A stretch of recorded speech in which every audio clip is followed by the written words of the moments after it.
Raisa May Dizon and Mr. Bimbi Aquino Yap. Abay binasa no yung kanilang magiging future. So disclaimer lang guys, ako po ay hindi ganun kasampalataya dun po sa mga manghuhula kasi that's really against the law of God. Pero titignan natin kung paano maiimpluwensyahan ang maybe fans dito po sa mga lumabas sa kahula patungkol sa kanilang dalawa sa tarot reading. So yun ang ating pag-uusapan maya-maya lang. But before that, if you haven't subscribed yet to my YouTube channel, please don't forget to like, share, and subscribe at hit mo na rin ang notification bell for more showbiz updates. So bago tayo magpatuloy, let's watch this video clip coming from Mr. Romel Chica. T05. Sa cards naman niya ay siya naman ay maayos. Itong bata na to maraming pangarap. Kung sasabi ko, hindi man niya makuha lahat. Darating yung araw na tatanda siya na hindi siya maghihirap. Wow, ang galing, Ganun. Raisa. Okay rin yun. Kasi lahat naman talaga wala namang makuha lahat ng gusto mo. Lahat ng Pero gusto niya. kung yung Komportable ka. Yan ang possible na mangyari sa kanya. Sa career niya, medyo mag-spark pa to sa mga susunod na buwan o taon. Siguro dito siya makakapag-ipon ng medyo marami.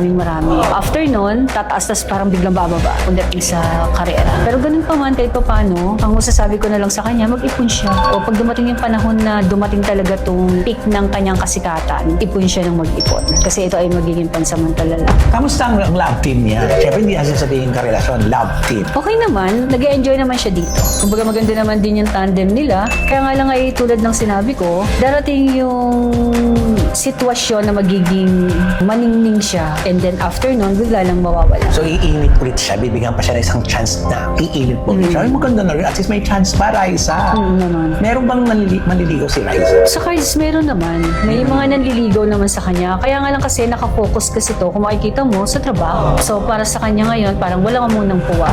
So, walang karelasyon si Raisa.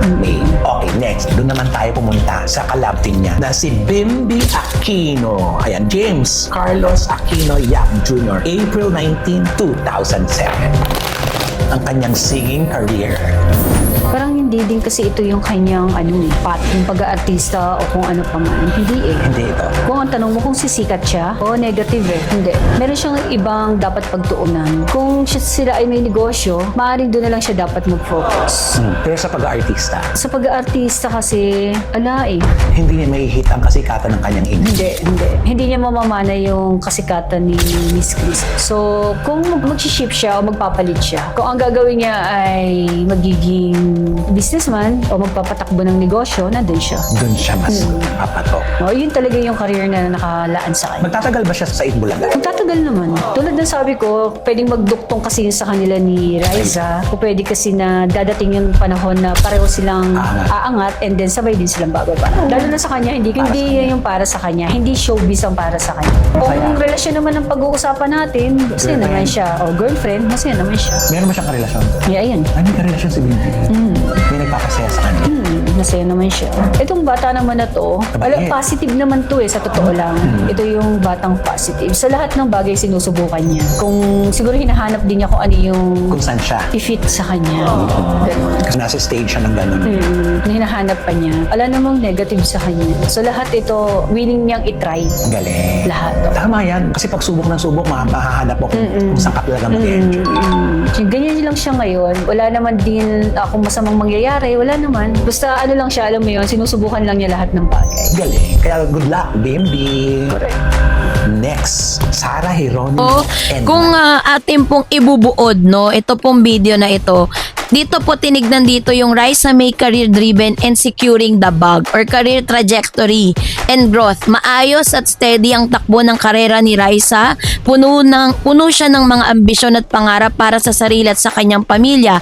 Bagamat sinasabi ng barahan na hindi niya alam o hindi niya makakamit ang lahat ng kanyang minimiti, sigurado namang hindi siya maghihirap sa kanyang pagtanda O, yan ha. And then the coming spark and financial advice, may inaasahang malaking spark o panibagong pag-angat ng kanyang kasikatan sa mga susunod na buwan o taon. Gayunpaman, paalala ng baraha na ang kasikatan sa showbiz ay pansamantala lamang. Kaya't napakahalagang mag-ipon at maging matalino sa hawak ng salapi habang mataas pa ang demand.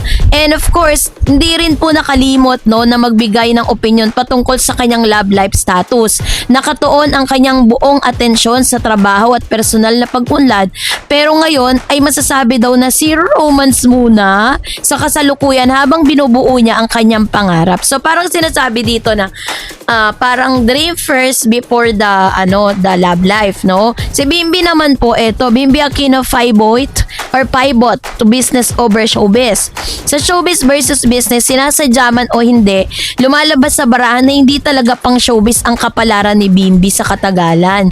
Mas nakikita ang kanyang tagumpay at potensyal kung magtutuon siya ng pansin at pagnenegosyo bilang isang ganap na businessman. Stint sa Itbulaga. Bagamat kasalukuyan siyang makikitang aktibo at mananatili muna sa Itbulaga kasama ang Dover Cats, panandali ang yugto lamang ito sa kanyang buhay. May potensyal silang sabay na umangat ni Raisa, ngunit hindi ito ang permanenteng linya na nakalaan para sa kanya. Kaya naman sa kanyang personal life and relationship, inilarawan si Bimbi bilang isa sa mga positibo at masusing kabataan na patuloy na sumusubok sa iba't ibang bagay upang mahanap ang tunay niyang bukasyon. No, masaya siya sa kanyang buhay ngayon at lumalabas din na mayroon na siyang espesyal na karelasyon sa kasalukuyan. Totoo ba to? So, ibig sabihin talagang true nga yung mga true nga yung mga nakikita natin ngayon. Sabi po sa kanyang personal relationship, parang may girlfriend na si Bim. So, the Maybe Love Team verdict. So, kategorya ng interpretasyon sa baraha, chemistry and vibe. Nag-i-enjoy ang dalawa sa kanilang samahan. Natural at maganda ang kanilang bonding. So, meron silang peak moment. Magkakaroon ng puto kung saan magiging pambansang highlights ang kanilang tambalan. Kaya naman yung long-term status, ang tambalan ay pansamantala lamang. Unti-unti rin itong papasok sa pinakamagandang landasin ng kanilang buhay. No? So, ang pinaka-interesting dito, sa madaling salita, ang Maybe isang magandang yugto ng saya, nostalgia at panandali ang kilig. Bagamat pareho silang magtatagumpay sa kanilang buhay, magkakaroon sila ng mga destinasyon na tanging sila lamang ang nakakaalam. Kaya naman 'di ba parang ang pinaka-interesting dito, nung sinabi po nitong isa sa mga tarot trader na si Bimbi daw po ay meron po pala siyang girlfriend. So yun po yung dapat nating alamin. Pero according kasi kay Bim, parang single pa siya hanggang ngayon. Parang feeling ko yun ang hindi totoo. Or totoo man yun, baka si Raisa may diso na yun. Diba? So kayo po, anong yung saloobin patungkol dito? Mag-comment kayo sa comment section. And that's it for today. For more videos and updates, please don't forget to like and subscribe, and please don't forget to follow my Facebook page, Dar Eds TV and Dar Eds channel. God bless everyone.